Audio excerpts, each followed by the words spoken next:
My name is Randy Liepa. I'm the superintendent here at the Livonia Public Schools, and I wanted to spend a few minutes with you to talk about the statewide May 5th ballot proposal that's coming up. The proposal is a roads proposal, but you may have heard that there is an education component to the roads proposal. We actually have been getting a lot of questions here in our community about this, so we thought we would take a few minutes to outline some of the facts of the proposal, specifically as it relates to education. So you know the big picture as it relates to the proposal. It's an increase in the sales tax from 6 to 7%, and there's a good portion of that money that will go to roads, and also some that will go to education in municipalities. And as it relates to schools, what I wanted to highlight is that there are a couple key provisions that really do impact local public schools that we want to make sure everybody's aware of. First, and probably most important, is the change in the constitutional provision for what the school aid fund can be used for. You may have heard us talk about the school aid fund in the past.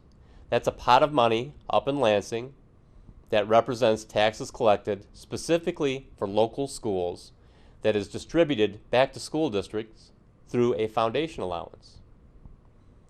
And so those dollars come back to school districts, and right now those dollars can be used not just for K-12 schools, but also for community colleges and universities.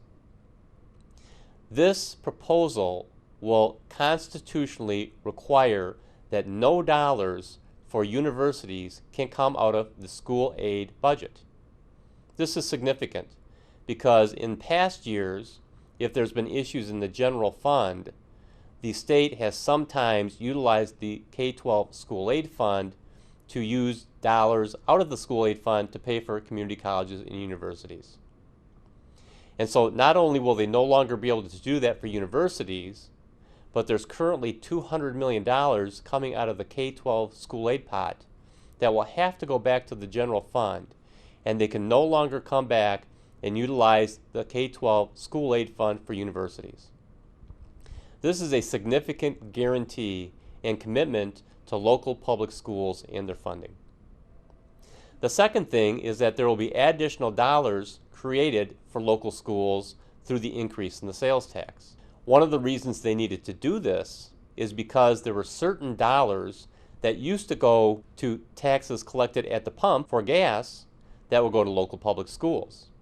Those dollars all now will go to fix the roads.